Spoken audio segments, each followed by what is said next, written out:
জানিয়ে দিব এই মুহূর্তে আমাদের হাতে এসেছে বাংলাদেশের গুরুত্বপূর্ণ আপডেট সংবাদের শিরোনাম।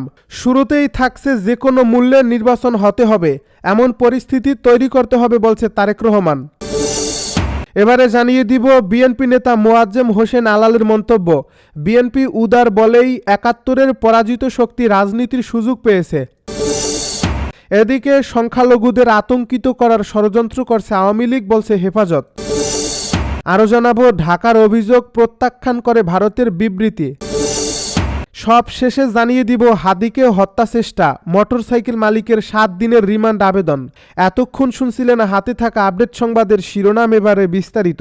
তবে তার আগে অনুরোধ রইল ভিডিওটিতে একটি লাইক এবং কমেন্ট করে জানিয়ে দিন ভিডিও সম্পর্কে আপনার মূল্যবান মতামত। আরও জানিয়ে দিন ভিডিওটি কোথা থেকে দেখছেন বা কোন জেলা থেকে দেখছেন। যে কোনো মূল্যে নির্বাচন হতে হবে, এমন পরিস্থিতি তৈরি করতে হবে বলছে বিএনপি নেতা তারেক রহমান। বিএনপির ভারপ্রাপ্ত চেয়ারম্যান তারেক রহমান বলেছেন, এবারের নির্বাচন এত সহজ হবে না, ষড়যন্ত্র থেমে নেই, তাই যে কোনো মূল্যে নির্বাচন হতে হবে, আমাদের এমন পরিস্থিতি তৈরি করতে হবে।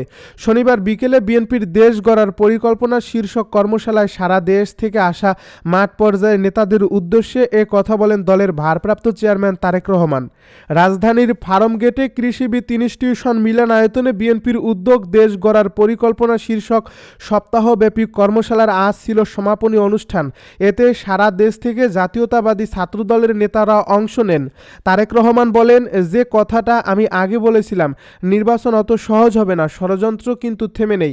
গত কয়েকদিনের ঘটনা, গতকালের ঘটনা, চট্টগ্রামে আমাদের প্রার্থীর উপরে গুলিবর্ষণের ঘটনা, এই সব কিছু নিয়েই প্রমাণিত হচ্ছে যে যা আমি বলেছিলাম তা কিন্তু সত্য হচ্ছে আস্তে আস্তে। কাজেই আমরা যদি নিজেদের মধ্যে মত পার্থক্য কমিয়ে না নিয়ে আসি, আমরা যদি নিজেরা ঐক্যবদ্ধ না হই, এই দেশ ধ্বংস হয়ে যাবে। বিএনপির ভারপ্রাপ্ত চেয়ারম্যান সবাইকে সতর্ক করে দিয়ে বলেন, যে ষড়যন্ত্রগুলো চলছে তা থেমে থাকবে না, আরও খারাপ রূপ নিতে পারে, কিন্তু আমাদের ভয় পেলে চলবে না, আতঙ্কগ্রস্ত হলে চলবে না, মানুষকে সাহস দিতে হবে, নিজেদেরকে আরও ঐক্যবদ্ধ হতে হবে, দেশের স্বাধীনতাকামী মানুষকে ঐক্যবদ্ধ করতে হবে। আমরা যত সামনে এগিয়ে আসব, পরিস্থিতি তৈরি করব, যে কোনো মূল্যে নির্বাচন হতে হবে, ষড়যন্ত্রকারীরা তত পিছু হটতে বাধ্য হবে, কারণ ষড়যন্ত্রকারীদের পিছু হটানোর ক্ষমতা এবং শক্তি একমাত্র বিএনপিরই আছে। বিএনপি উদার বলেই ৭১-এর পরাজিত শক্তি রাজনীতিতে সুযোগ পেয়েছে বলছে বিএনপি নেতা। বর্তমান রাজনৈতিক প্রেক্ষাপটে বাংলাদেশের সবচেয়ে উদার ও গণতান্ত্রিক রাজনৈতিক দল বিএনপি। এই উদারতার সুযোগ নিয়ে ১৯৭১ সালের আত্মসমর্পণকারী শক্তিগুলো এখন রাজনীতি করার সুযোগ পেয়েছে বলে মন্তব্য করেছেন বিএনপি চেয়ারপারসনের উপদেষ্টা অ্যাডভোকেট সৈয়দ মোয়াজ্জেম হোসেন আলাল। শহীদ বুদ্ধিজীবী দিবস উপলক্ষে রোববার রাজধানীর কাকরাইলে ইঞ্জিনিয়ার্স ইনস্টিটিউটে আয়োজিত আলোচনা সভায় তিনি এসব কথা বলেন। ধর্মকে ব্যবসার হাতিয়ার বানানোর কঠোর সমালোচনা করে মোয়াজ্জেম হোসেন আলাল বলেন, ধর্ম কোনো টিকিট বিক্রির বিষয় নয়, না জান্নাতের না জাহান্নামের।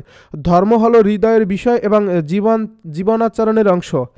যারা ধর্মের নামে ব্যবসা করছে তারা শিরক, বিদআত ও নাফরমানিতে লিপ্ত। তিনি বলেন, শহীদ বুদ্ধিজীবী দিবসকে শুধুমাত্র একটি দিনের মধ্যে সীমাবদ্ধ করলে ইতিহাস ও বাস্তবতার প্রতি অবিচার করা হবে। ১৯৭১ সালের শুরু থেকে ১৬ ডিসেম্বর পর্যন্ত পরিকল্পিতভাবে বাংলাদেশের নেতৃত্ব দানের উপযোগী মেধাবী মানুষের বেছে বেছে হত্যা করা হয়েছিল, যা ছিল একটি জাতিকে নেতৃত্ব শূন্য করার নীল নকশা। আলাল বলেন, পাকিস্তানি হানাদার বাহিনী ও তাদের সহযোগী রাজাকার, আল-বদর ও আল-শামস বাহিনী মূলত পাকিস্তান সেনাবাহিনীর অক্সিলারি ফোর্স হিসেবে কাজ করেছিল। ১৯৭১ সালের ১৬ ডিসেম্বর আত্মসমর্পণ দলিলেও অক্সিলারি, প্যারামিলিটারি ও পলিটিক্যাল ফোর্সের উল্লেখ রয়েছে, যার ফলে কারা এই হত্যাযজ্ঞে যুক্ত ছিল তা বুঝতে দীর্ঘ তর্ক বিতর্কের প্রয়োজন নেই। সংখ্যালঘুদের আতঙ্কিত করার ষড়যন্ত্র করছে আওয়ামী লীগ বলছে হেফাজত। অজ্ঞাত পরিচয়ে তৌহিদি মুসলিম জনতা নামে সংখ্যালঘু খ্রিস্টান সম্প্রদায়ের বিভিন্ন ধর্মীয় প্রতিষ্ঠানে উড়ো চিঠি পাঠিয়ে হুমকি দেওয়াকে পতিত আওয়ামী ফ্যাসিস্টদের নতুন ষড়যন্ত্র বলে মন্তব্য করেছেন হেফাজতে ইসলামের মহাসচিব সাজিদুর রহমান। রোববার গণমাধ্যমে পাঠানো এক বিবৃতিতে তিনি এ ধরনের ঘটনার পরিপ্রেক্ষিতে ধর্মীয় সম্প্রীতি রক্ষায় খ্রিস্টান সম্প্রদায় সহ সংখ্যালঘুদের নিরাপত্তা নিশ্চিতে পাশে থাকার প্রত্যয় ব্যক্ত করেন। এ বিবৃতিতে তিনি বলেন, অজ্ঞাত পরিচয়ে তৌহিদি মুসলিম জনতা নামে সংখ্যালঘু খ্রিস্টান সম্প্রদায়ের কয়েকটি ধর্মীয় প্রতিষ্ঠানে পাঠানো একটি উদ্বেগজনক উড়ো চিঠির ব্যাপারে আমরা অবগত হয়েছি। আমরা মনে করি বিগত 5 অগাস্টের গণ অভ্যুত্থানের পর থেকে বহির্বিশ্বে এ দেশের মুসলমানদের কলঙ্কিত করার উদ্দেশ্যে হিন্দু সম্প্রদায়কে ঘিরে পতিত আওয়ামী ফ্যাসিস্টদের ষড়যন্ত্রগুলো ব্যর্থ হওয়ার পর তারা এখন খ্রিস্টান সম্প্রদায়কে টার্গেট করে নতুন ষড়যন্ত্রে নেমেছে। এমনকি গত মাসে ঢাকায় খ্রিস্টানদের একটি গির্জা ও স্কুলের সামনে অস্বাভাবিকভাবে ককটেল বিস্ফোরণের ঘটনাও ঘটেছে। আমরা এসবের তীব্র নিন্দা জানাই এবং খ্রিস্টান সম্প্রদায় সহ সংখ্যালঘুদের নিরাপত্তা নিশ্চিত করতে কঠোর আইনগত পদক্ষেপ নিতে অন্তর্বর্তী সরকারের কাছে জোর দাবি জানাচ্ছি। তিনি আরও বলেন, আমরা দেশের ধর্মীয় সম্প্রীতি রক্ষায় খ্রিস্টান সম্প্রদায় সহ সংখ্যালঘুদের নিরাপত্তা নিশ্চিতে পাশে থাকার দৃঢ় প্রত্যয় ব্যক্ত করছি।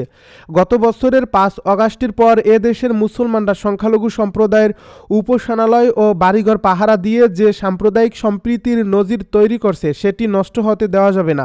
দেশের আপামার মুসলিম জনতাকে আমরা এসব ষড়যন্ত্রের ব্যাপারে সচেতন হওয়ার এবং সামাজিকভাবে সংখ্যালঘুদের নিরাপত্তা নিশ্চিতে পাশে থাকার আহ্বান জানাচ্ছি। তিনি বলেন, আমরা স্পষ্ট করে বলেছি, তৌহিদি মুসলিম জনতা নামে কোনো প্ল্যাটফর্ম বা সংগঠনের অস্তিত্ব আমাদের জানা নেই।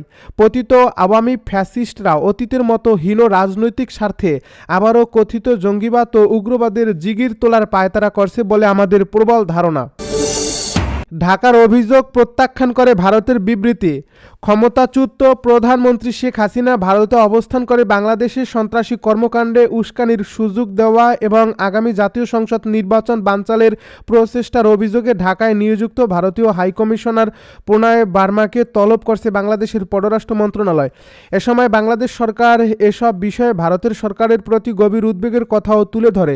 রোববার এক সংবাদ বিজ্ঞপ্তিতে পররাষ্ট্র মন্ত্রণালয় জানিয়েছে, ভারতে অবস্থানরত শেখ হাসিনা তার সমর্থকদের সন্ত্রাসী কর্মকাণ্ডে জড়াতে আহ্বান জানিয়ে নিয়মিত উস্কানিমূলক বক্তব্য দিচ্ছেন, যা বাংলাদেশের আইনশৃঙ্খলা পরিস্থিতি ও গণতান্ত্রিক প্রক্রিয়ার জন্য গুরুতর হুমকি হিসেবে বিবেচিত হচ্ছে। এ সময় শেখ হাসিনা ও সাবেক স্বরাষ্ট্রমন্ত্রী আসাদুজ্জামান খান কামালকে আদালতের দেওয়া দণ্ডের মুখোমুখি করতে দ্রুত তাদের দেশে প্রত্যর্পণের আহ্বান জানায় বাংলাদেশ। বাংলাদেশি রাজনৈতিক নেতা শরীফ ওসমান হাদির উপর সংঘটিত হত্যাচেষ্টার ঘটনায় জড়িত সন্দেহভাজনরা যেন পালিয়ে ভারতে আশ্রয় না নিতে পারে সে বিষয়েও ভারতের সহযোগিতা চাওয়া হয়। এদিকে বাংলাদেশ সরকারের এসব অভিযোগ প্রত্যাখ্যান করে রোববার একটি বিবৃতি দিয়েছে ভারতের পররাষ্ট্র মন্ত্রণালয়। এই বিবৃতিতে দেশটি বলেছে, বাংলাদেশের অন্তর্বর্তী সরকার 14 ডিসেম্বর যে প্রেস নোট প্রকাশ করছে তাতে উত্থাপিত দাবিগুলো ভারত দ্ব্যর্থহীনভাবে প্রত্যাখ্যান করছে। হাদিকে হত্যাচেষ্টা মোটরসাইকেল মালিকের 7 দিনের রিমান্ড আবেদন। ইনকিলাব মঞ্চের মুখপাত্র ও ঢাকা 8 আসনের সম্ভাব্য স্বতন্ত্র প্রার্থী শরীফ ওসমান হাদিকে হত্যাচেষ্টায় ব্যবহৃত মোটরসাইকেলের মালিক মোহাম্মদ আব্দুল হান্নানকে 7 দিনের রিমান্ডে নেওয়ার আবেদন করছে পুলিশ। এ বিষয়ে আজ রাতে ঢাকার মেট্রোপলিটন ম্যাজিস্ট্রেট দিদারুল আলমের আদালতে শুনানি হবে।